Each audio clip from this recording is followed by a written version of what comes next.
Unexplained Stories as told to a pastor.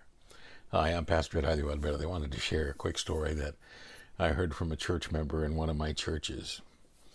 Church member was a nurse, but in those days she was just starting out, I think studying also in the coastal town of Corpus Christi. Now, Corpus Christi, if you don't know, it's a beautiful city. It's called the Sparkling City by the Sea. And it's also one of the windiest cities in the country. I think they misnamed Chicago. They should have named Corpus Christi the windiest city in the country.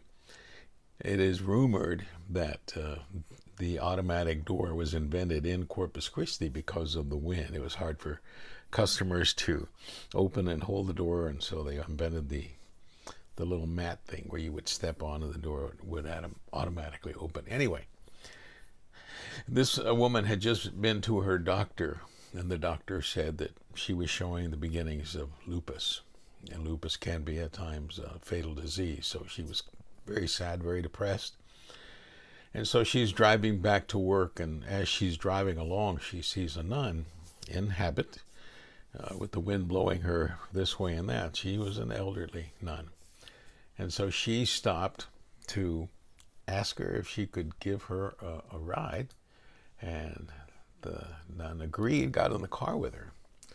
And right away, the older woman said to the young nurse, "You seem downcast, my dear. What seems to be the problem?" She said, "Well, my doctor says I have lupus, and I'm kind of worried about that."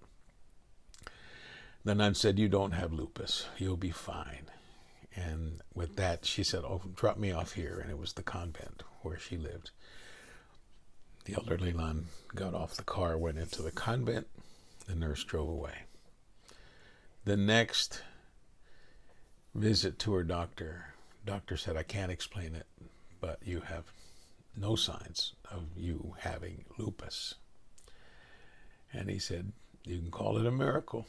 The nurse said, "It certainly has to be."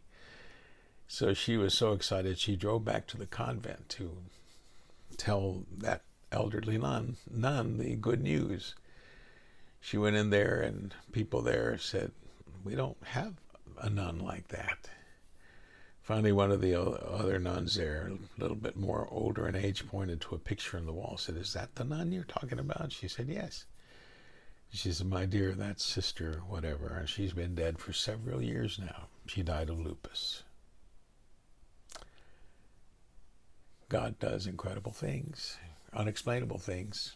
And these are meant to be enjoyed and be blessings, not to be analyzed or torn apart.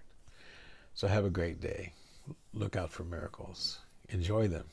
Don't worry about explaining them. I love you, and I thank God for you. May the Lord bless you and keep you always. Amen.